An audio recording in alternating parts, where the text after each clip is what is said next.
Hello, Doc, alcoholic addict amongst other things, and welcome to another fantastic edition of Sober School. What we're going to be talking about tonight is this. Does anybody know what this is? It is. It is. No, banana stickers, bonus points. All right. So.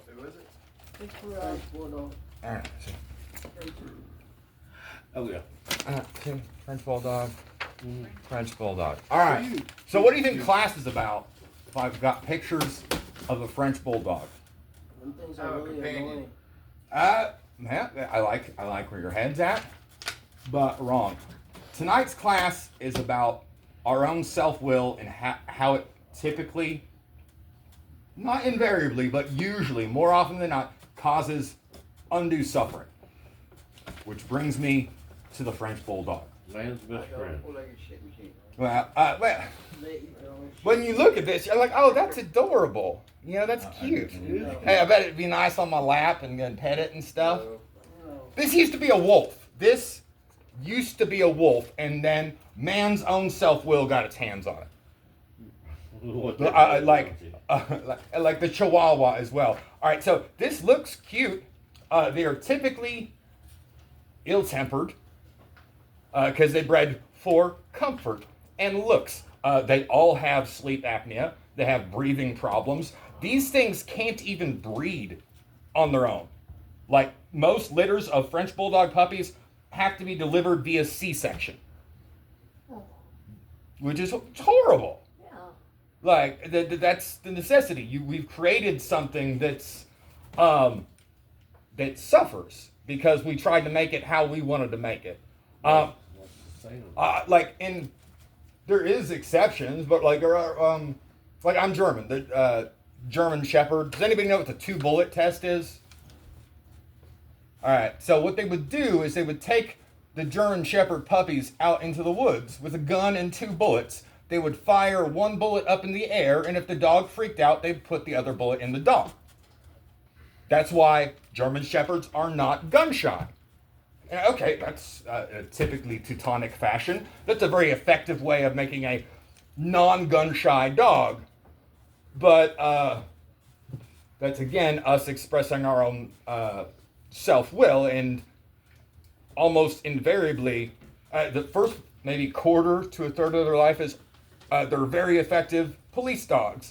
But then the rest of their life, they suffer with horrible hip dysplasia because we bred out gun shyness and bred in hip dysplasia, which is horrible. So like the rest of this dog's life, it has a short career in law enforcement or as a guard dog, and then it suffers because it can't hardly walk without its back hips going out of place. Look at bulldogs, horrible breathing problems. A lot of them you have to get surgery. They all snore. Yes. Did you breed in chasing park cars?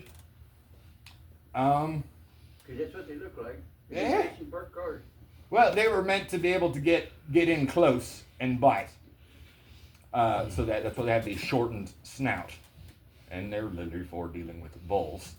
There's also the bull terrier. But most of the time when we try and exercise our own self-will in dog breeding and in our lives, it leads to undue suffering. There's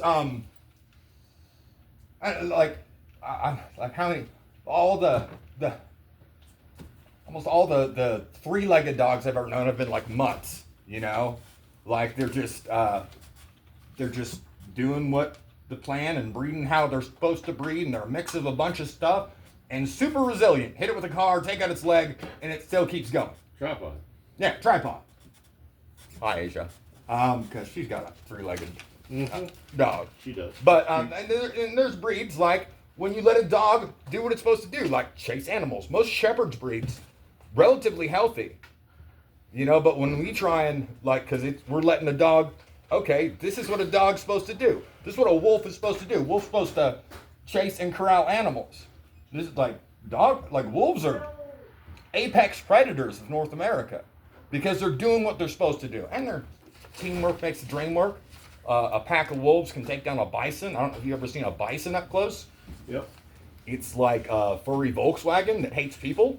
Like a ton and a half of mean. Yeah. And these animals, like, doing what they're supposed to do, they can work together and take it down. But when we turn the noble wolf into a chihuahua because it's what we like and we think it's cute and comfortable, like, I'm not saying it's always bad. I'm not saying different dog breeds are bad. But when we stick our nose into things, we try and exercise our own self-will, it typically leads to undue suffering. It's cool you have an awesome looking dog, but it can't breathe. Is that really winning? You like so Can't breathe. Yeah. Like is that really winning? But self-will distorts perception. If you read the big book, and I hope you have, talks about like the director trying to direct the play, and if everybody would just do what they think is right and what thinks should happen, the play would go off great. But that's not the world we live in, and we tend to interpret everything through ego, like how it affects us. We're solipsistic, like the sun. We think everything revolves around us. Like, that who's right, who's wrong, what we deserve, rather than what's true and helpful. Because that's what this program has taught me. That distortion fuels resentment and poor decisions, because we're thinking about how it affects us, and not whether or not it's the right thing to happen, or if there's a reason for it happening. We only look at it through our own lens and how it affects what we want to do. And that's that self-will. And it recreates the same chaos that led us to addiction in the first place, trying to control it, fix, manage, and control. And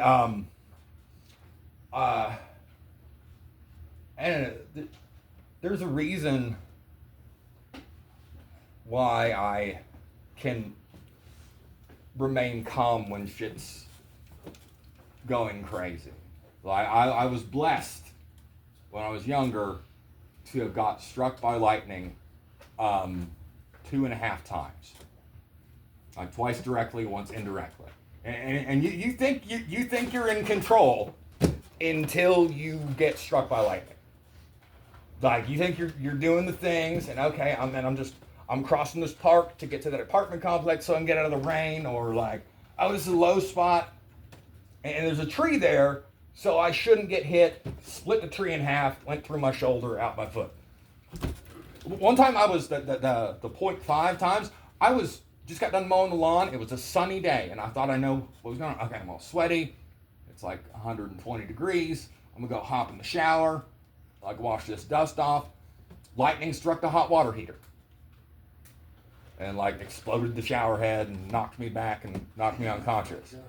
Like you think you're in control until God reaches down and taps you on the shoulder. And I really consider that as a blessing. It's not like these are things I have survived. And the big book describes self-will as it's the root of all our troubles. Like thinking of everything through our own personal lens and how everything affects us and what we want. And it's not saying you don't want anything, but we need the perspective that it's not life on Doc's terms, it's life on life's terms.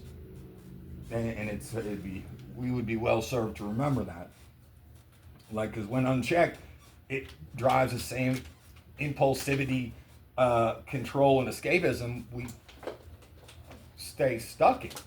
Like, and control becomes illusion in and of itself. Like, self-will promises control. We're trying to, like, take the reins. We want to drive. We feel better when we drive in the driver's seat, and we control where the car's going, and we know where we want to go, and we know how fast we want to get there. So we like being in the driver's seat. Historically, especially based on our current geographical location, we've proven that maybe we're not the best drivers of our lives. Like where this is, this where we're at currently is where us driving has landed us. So, I'm telling you, way cooler, way more comfortable being a passenger princess. You know, like just enjoy, like you kick back and enjoy the ride. Like you don't notice when you're driving, you don't notice all the cool stuff on the side of the road. You don't get to see, oh, that's a cool, look at all those cows.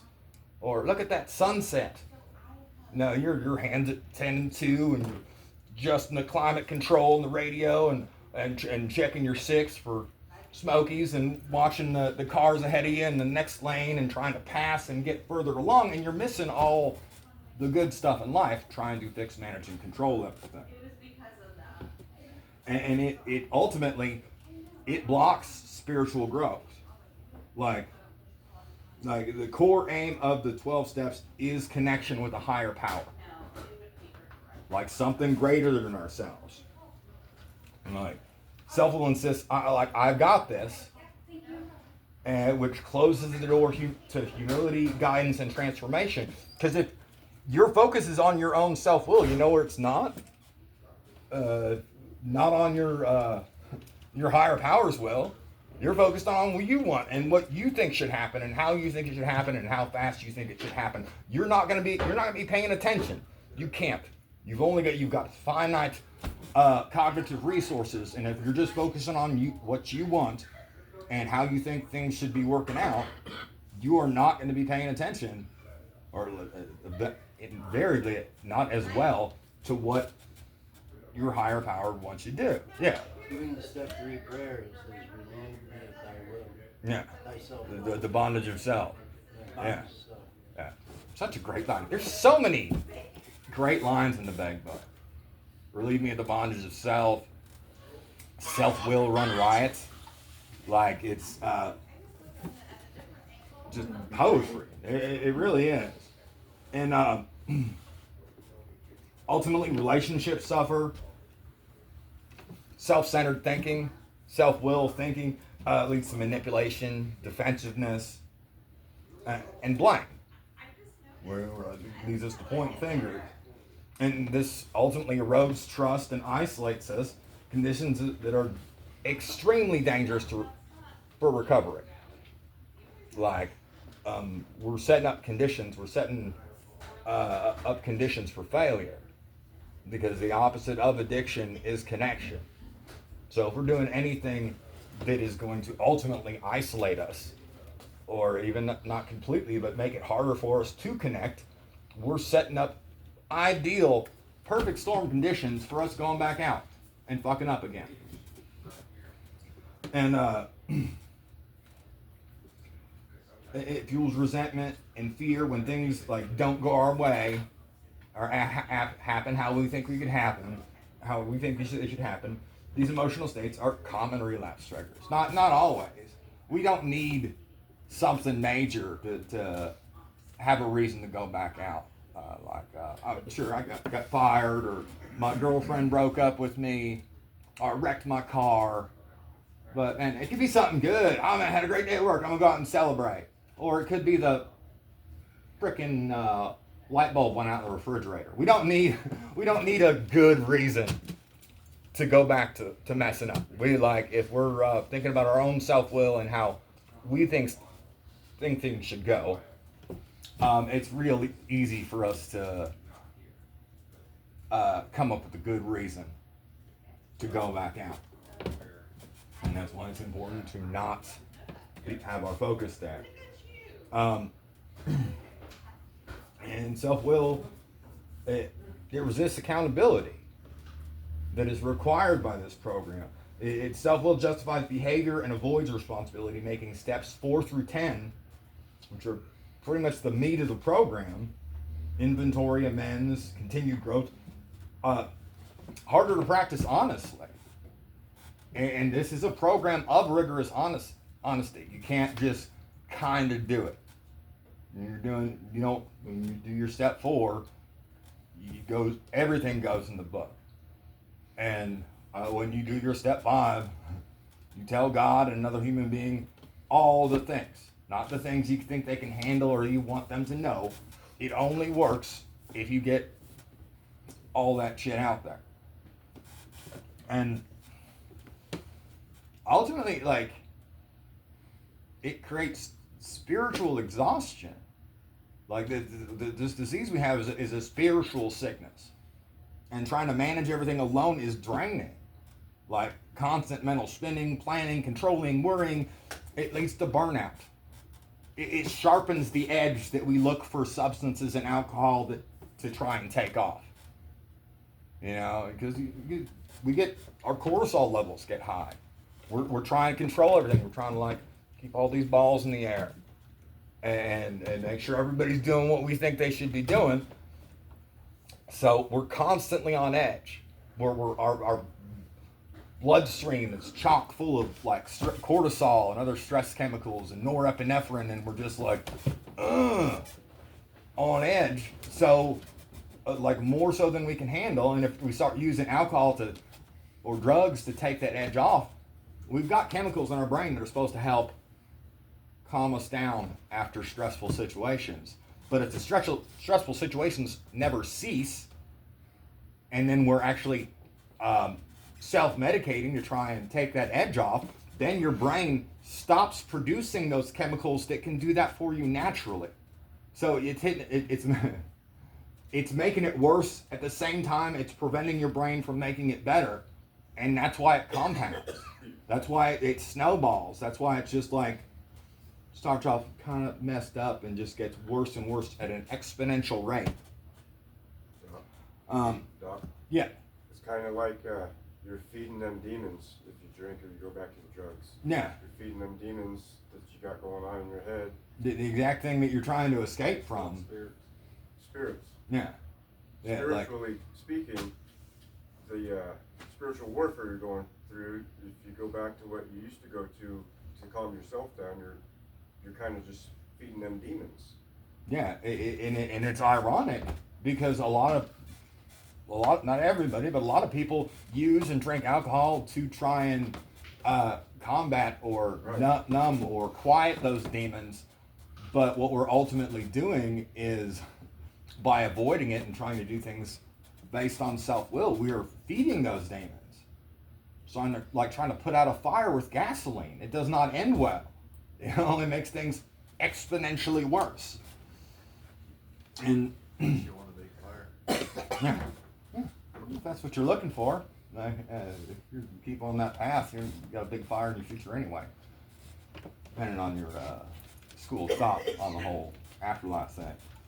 But aligning with your higher power brings clarity. Like, and I cannot overstate this enough. Letting go of self-will allows decisions to be guided by principles like honesty, willingness, and service rather than impulse. Like, you want to know the last time I was like the calmest, like the most like at peace? It was when Beth was having her seizure in that meeting I was in. That was the last time I felt like super, super tranquil. It's because the type of person I am, like, I want to do the next right thing, but trying to figure out what the next right thing is hard sometimes. What my higher powers will for me is in this noisy world full of all these beeps and boops and Instagram and Temu and TikTok and all that stuff. It's kind of hard to hear it sometimes, but when in a moment of crisis and calamity, I knew exactly what I needed to do. Like, I felt purpose. I knew everybody, some people were praying, some people were freaking the F out, but I was at peace. Because I knew, okay, I knew in that moment, in that instant, I knew exactly what my higher power would have me do. And it was a good feeling. It's a horrible thing to watch and see and have to deal with.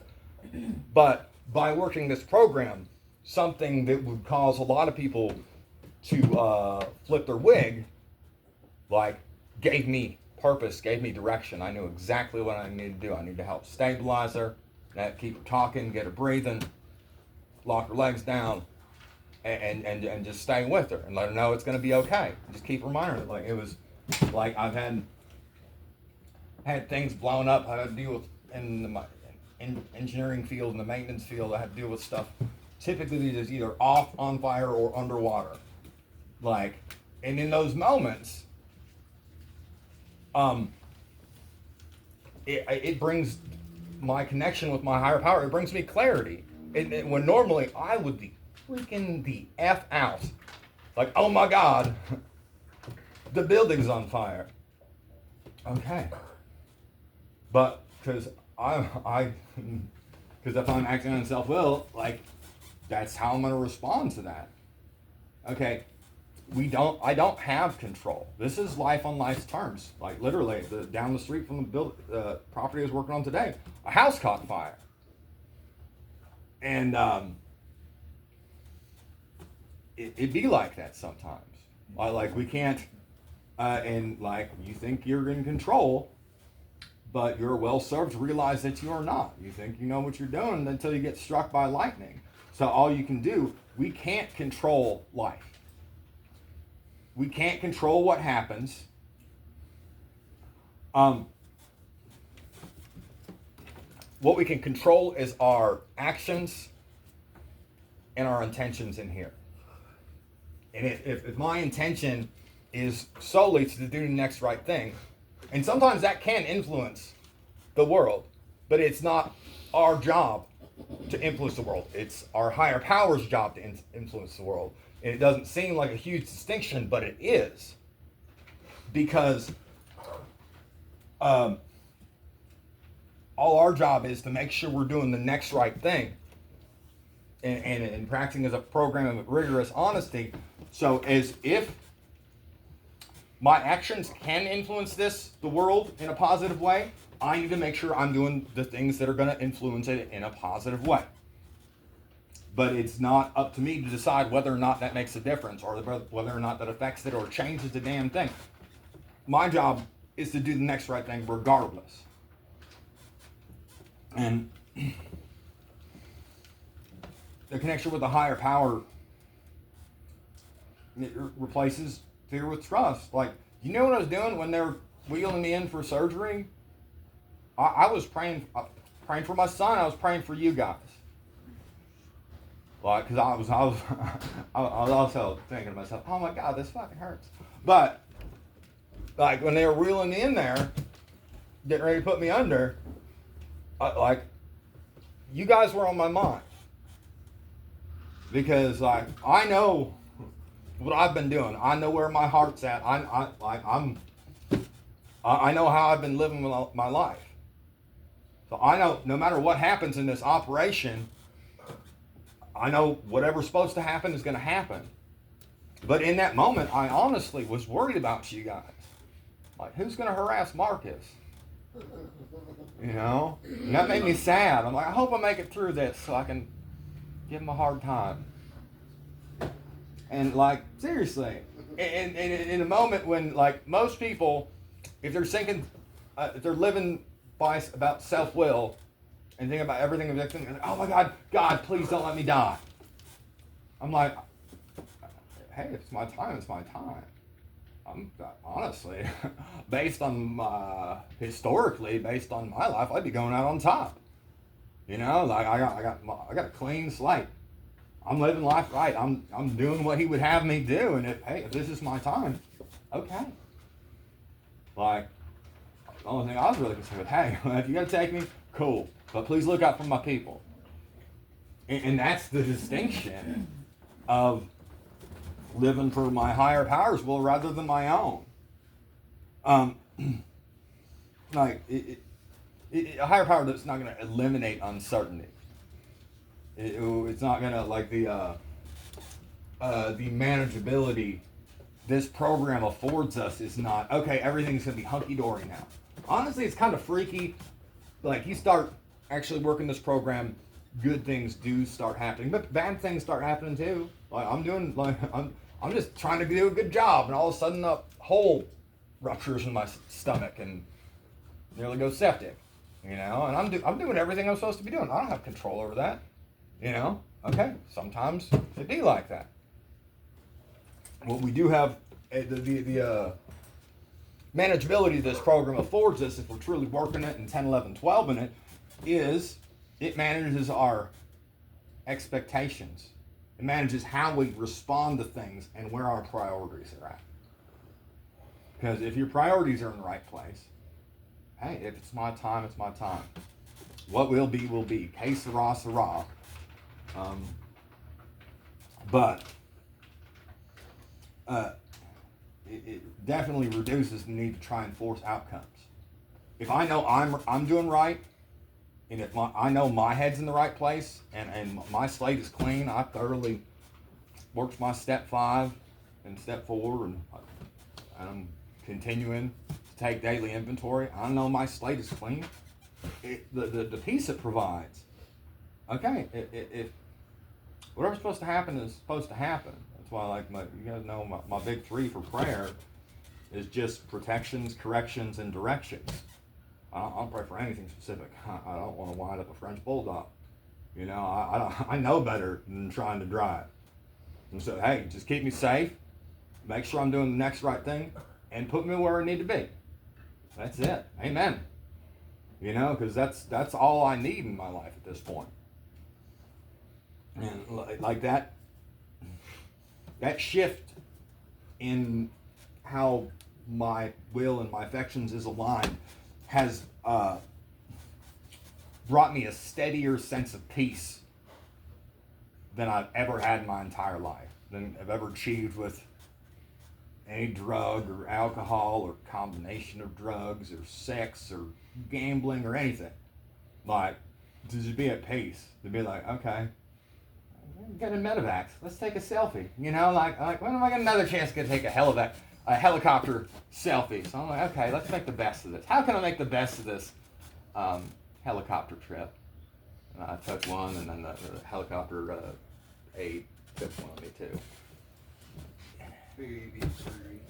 Yeah. But yeah, so I like getting medevacs, and my focus is like, how can I turn this into a positive? Where's the silver lining in this situation? Because there always is one. I got a chance to take a helicopter selfie. Anybody else in this room got a helicopter selfie? All right. So I think I'm doing pretty good. Because there's always something good you can find if your will and your head is in the right place. And alignment with our higher power opens us up to guidance through sponsors, literature, and experience, rather than assuming we already know what's best, because we have a bad tendency of doing that. And we've all seen where that ends us up. And I want to mention it supports long-term sobriety. It makes it stick. Recovery isn't just abstaining. It's living differently. It's like recovery. True recovery is not just about going without. It's about going within.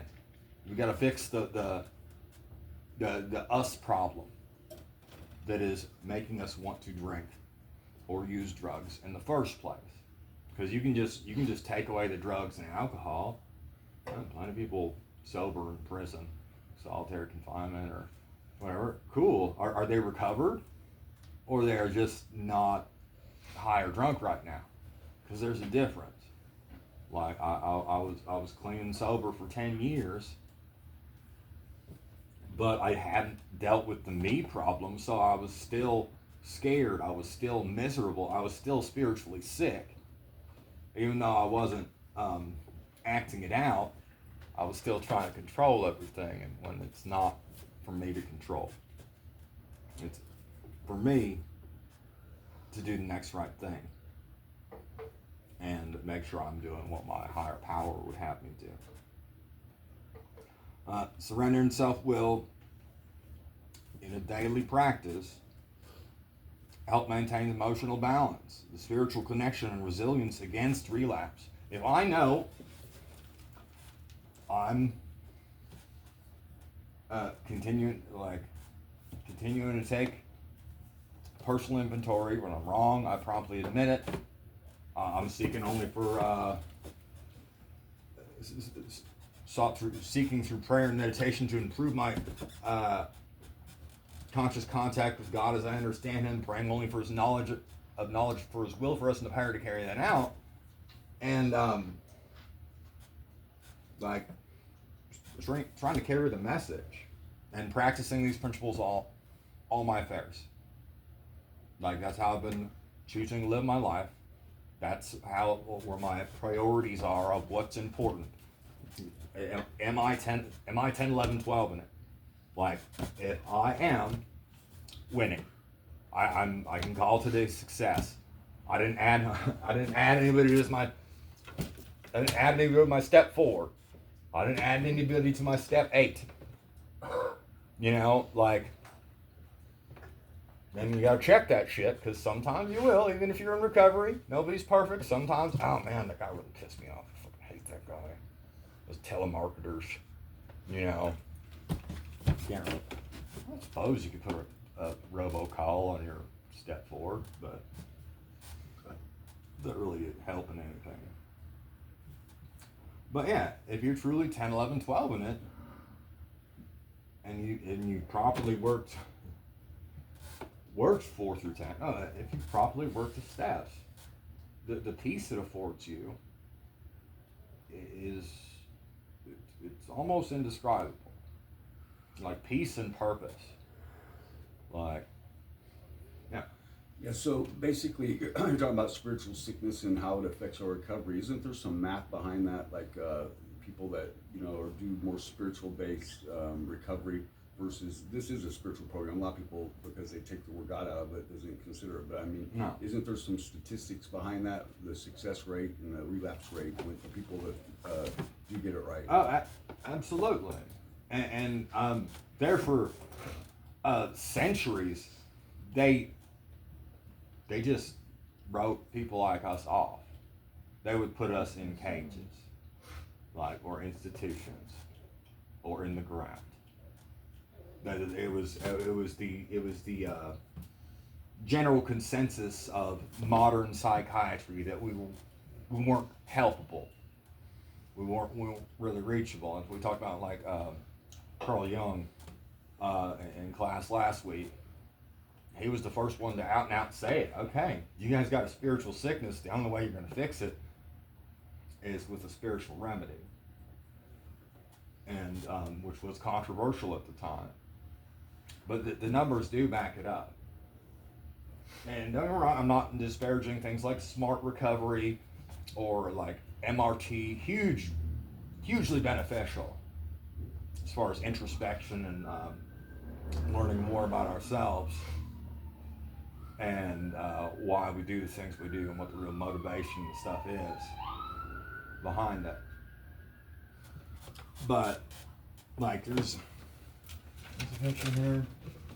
Like we got high and we got drunk by any means necessary, right? We did what it took. We made it make sense, no matter what. Okay, I'm gonna find a bottle today. I'm gonna find a bag today. You got car hopping or stealing AC units or catalytic converters or bag, borrow, and steal. I'm gonna do what it takes to make it make sense. William Burroughs called addiction the algebra of need. We got to solve for X. Like, how am I gonna get a buzz? That's what our whole life revolves around, this equation. So we got high and we got drunk by any means necessary. We fucking traded wreckage if we had to. We stole. We lied to people who we care about and who care about us. We've done people wrong, acting through our own self-will. So it would, and even if you can, okay, it is a possibility to get sober without bringing spirituality in it, right? There's people who have done it. It's a relatively small percentage. And there's people who have done it just by going to church and just through spirituality. No other program. There is people who have done that as well. Okay? But I'm personally about like stacking the deck. Like I got high and drunk by any means necessary, so I'm gonna get clean by any means necessary. Oh, I'm just going to do this one thing. If there's two things I can do, there's an old Indian saying, or one arrow in the quiver is good, two is better, three is better still. I'm going to stack the deck in my favor for success. And sure, you could just do it with, I drew this almost 2 years ago now. Here's a picture. All right, well, there's like somebody standing on a Bible trying to get over the wall, and they might get over there. And then there's somebody trying to just stand on the program, and they can't quite reach. But if you stand on the Bible and the program, it gets you a lot closer to your goal. And it's a heck of a lot easier to climb over that wall if you're using both. Why wouldn't you, if you have those available to you, why wouldn't you stack the deck in your favor? Don't you deserve to use everything at your disposal to get right if you actually want to get right? I want to get clean, but I only want to do the thing, do it the way I want to do it. Sounds a lot like own self-will. And a lot of people who only want to do it the way they want to do it don't do it. Statistically, and based on my research and stuff, if it's you got to do both. This shit is hard enough as it is. Even with both, this is not easy. Nothing worthwhile ever was. So, me personally, I'm gonna stack the deck. I'm gonna do everything in my power, use every tool available to me. I'm gonna that's why I read about all the stuff I read about. I'm studying philosophy. I'm studying theology. Studying neurochemistry and evolution. And I'm gonna attack this problem from as many angles as I can find to attack it. That's why our classes are so weird. That's why we talk about we come at this problem of addiction and alcoholism from so many different directions, because I don't know what's going to resonate with you guys. I hope if you get a little bit from each of the classes, and some people are going to be better served approaching it from a spiritual angle. Some people are going to be better at approaching it from a neurochemistry or an evolutionary angle. I don't care how you get there. I'm just trying to get you there. I'm trying to show you the way. Because and sure, you can,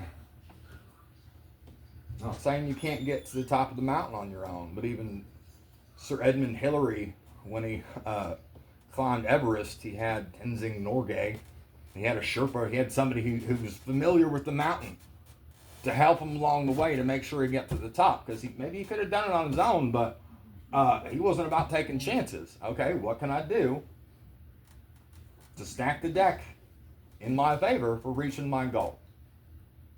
And the best thing we can do is make sure we're mindful of when self-will comes into play. And please know you'll be well served to align your self-will with something greater than yourself, because that's ultimately what we're looking for. But yeah, pretty short one today. That's all I got. Oh, good. I was in Homestead, Florida. These three brothers, they owned a recovery house.